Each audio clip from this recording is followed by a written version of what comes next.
Hey, welcome back. So if you're new here, I am a homeschool mom to an only child going into the second grade. And today I want to talk to you guys about how I kind of plan for our upcoming school year. So if that is something that interests you, then keep on watching.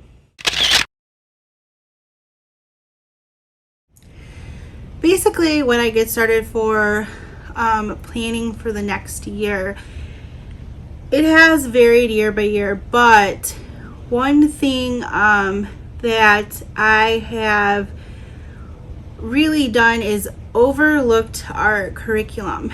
And so I take it out and I just go through it. I look in the table of contents and I see the different types of things that is being taught, different concepts and such. And then after I have an idea, I go to two different other books. So one is a new book to me, but one I've been using since I started. So the first book that I use is What Your Second Grader Needs to Know. So this book is awesome. It is for every grade, so you can easily pick this up on thrift books, on Amazon, brand new, or your library might have it as well. This is a book that I've been using every single year to go through, and it's honestly been super extremely helpful. So as you may know, curriculums don't always contain everything. And I'm not saying you need to know everything in this book, but I feel like between your curriculum choices, or if you don't use curriculum and you just use this as a guide to do your schooling, this is totally acceptable. But I just want to show you how it's like laid out. So it does have the different sections. So there is a contents in the section in here where it talks about poetry, all the poetry that they should know, stories, American tall tales, myths from ancient Greece, learning about language, history and geography, familiar sayings, which I thought is really cool, like you can't teach an old dog new tricks. So just like things like that you're not necessarily going to find in, like, say we're using the good and the beautiful. You're not going to find that. At least I've not come across that so far in our 2 years. So that's fun.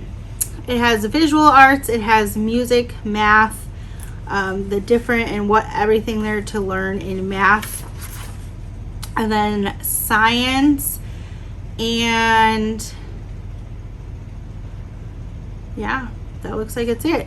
So I go through this entire book page by page, and I look and I'm like, what do I think is super important that I think she needs to come out of second grade knowing that maybe her curriculum does not touch on? So I go back and I put a post-it note in something that I know, like, say for instance, this one. No, it wasn't this one. Sorry. I know I had a concept saved. Was it this one? I don't know. I thought I put a thing here, but maybe not. Anyway, oh, here.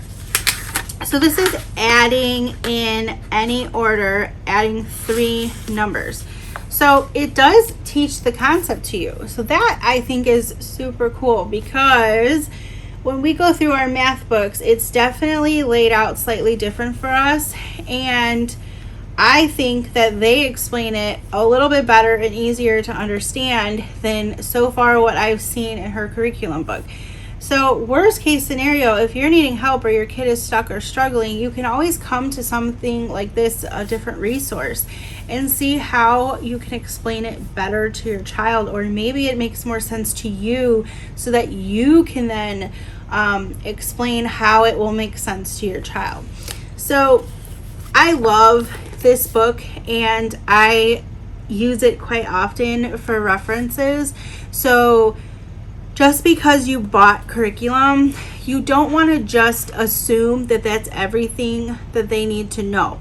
Another good resource that you can do is go to your state's website or your town or your district, but usually you'd probably find it on your state website, and it will tell you the requirements of what is required to homeschool and what subjects are being taught for the grade that your child in, and that can be also a guide for you as well. So I either post-it note or I just take a highlighter and go through and highlight things and then like note it in here. And a good old-fashioned notebook to write it down, either to reference subject by subject and then write down page numbers that I want to make sure that we go back to at some point. Another book that is new to me this year that I absolutely love because I sat here and went through the whole thing already, or at least for my grade, is Home Learning Year by Year. So this is a what should I teach, when, and how. Standards for knowledge commonly required at each grade level. So since we're going into second, we're like kind of sorta in the middle of the book here. But this has been super helpful for me already just by looking at it. I've highlighted a bunch of things in here. So this is the same type of style. It goes over language arts and reading and what your child should know. It has reading comprehension, discuss previously read material, recalling and describing details of plot, characters, and settings, experience a wide range of literary materials including fiction and nonfiction, myths, folktales, fables, multicultural stories, and poems. And then it lists to you different books and resources that you could get. So again, this goes through reading and math and like money and measurement, geometry, history and geography, American history. It gives so much good information in here. And again, your kid is not like, you are not going to have time to go one by one and teach every single thing, but it's always a good thing to kind of sort of mention it somewhere. But I really like that they have resources. So the resources are what I started highlighting. So these are like websites. So for, I believe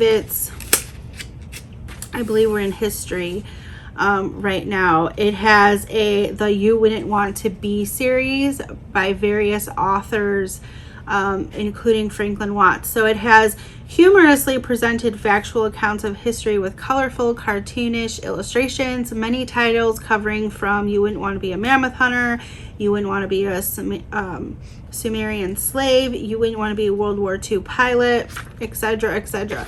So I love that they give you like fiction and nonfiction and just resources. Sometimes it's hard to come across, or you really depend on the curriculum to bring that out, and a lot of times it doesn't, or it lacks some things that you may feel is important to your family.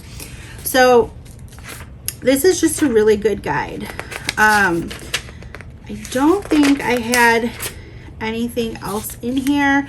But like for geography, it even talks about flat Stanleys. If you don't know what a flat Stanley is, like look it up. But it tells the story of the project, and like there's the Jeff Brown picture book that talks about what a flat Stanley is, and then it has resources listed to make a story map.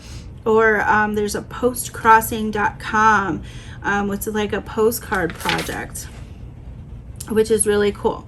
So then it has physical science, it has field guide opportunities, life science, earth and space and science, understanding water and rock cycles. I highlighted that because I think that would be something super interesting to her that I can easily get a printable on Teachers Pay Teachers, or come up and use the resources from the library and use the things that I already have to teach her about this stuff, because honestly, it's stuff that she may already sort of know. This is talking about architecture, the art of designing buildings. That's definitely not in any of our curriculum. So just things.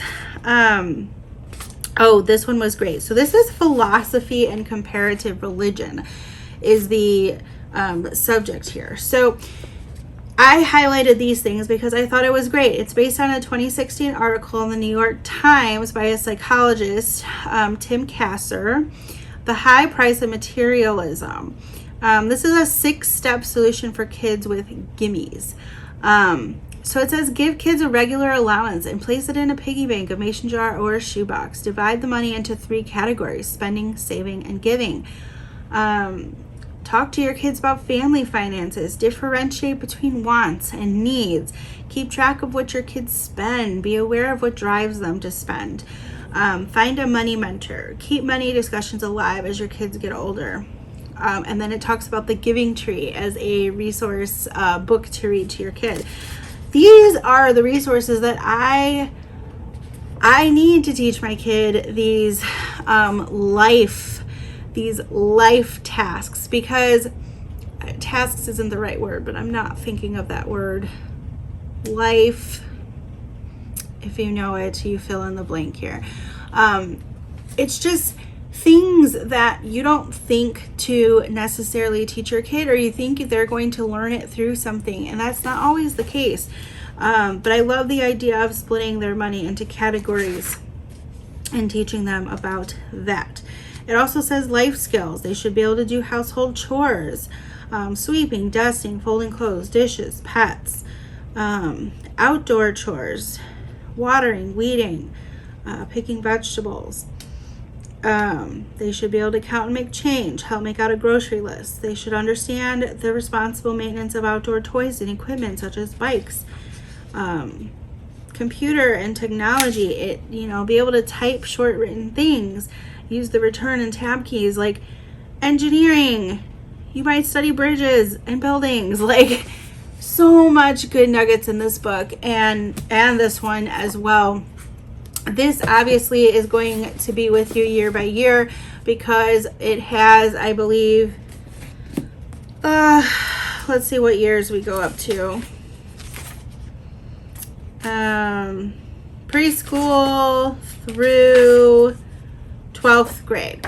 So this will be with you. So invest in maybe getting a new copy of it, and then this can carry you throughout your years. Super, super, super informative. Again, highlight, tab it with Post-it notes, or write it down. Create a curriculum of your own and just find these resources outside of the curriculum that you're using. Or if you're unschooling, it gives you a general guide on maybe what you can do in front of your kids. Lots and lots of ways here, but that is how I plan. I have already gone through both of these books this year, highlighted what I wanted, Post-it note what I wanted, and now I'm going to try to find some sort of calendar, and I've just ordered a planner, and I'm going to try to plan out what quarter I can kind of put these nuggets into, or how I can make it maybe fun or interesting, and go from there. So it does not have to be an extensive plan where you have a book and you plan out week by week by week. If that is you, by all means, more power to you, but that is not me. I think I'm going to start planning week by week because our weeks do fluctuate, and so I want our schedules to reflect the type of week I think we're going to have, versus if I plan out 3 months and someone gets sick or something happens, then I'm all, back. I'm back a week, and then I have to shift everything, and it's a lot of erasing and rewriting, and I would rather have to do that on a week-to-week basis versus planning out months and months in advance. I do in the back of my head know that we will be starting at some time in July. It really depends. I have 2 vacation trips going on in July, so somewhere in the middle, or maybe it'll just wait till we get back, which would be like end of mid-July going into like the last 2 weeks, I believe, of July.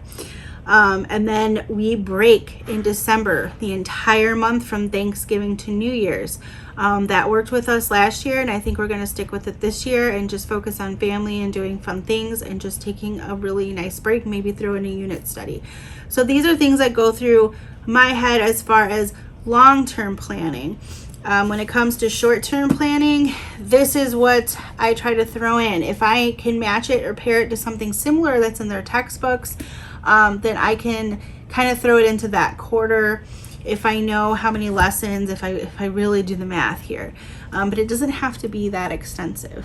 So these are just 2 books that I use. You can find them on Amazon, Thrift Books, pretty much anywhere you can buy books. Or your library may have this as well. So that is it, my friends, for this video. If this was helpful to you, then please give me a like and subscribe and all that jazz. You know what to do. I will also link somewhere over here. I have a video of how I record keep and store curriculum, and I also have there's like another planning type of video I have on my channel somewhere. So I will link these throughout the video. But that is it. Have a great day. Bye.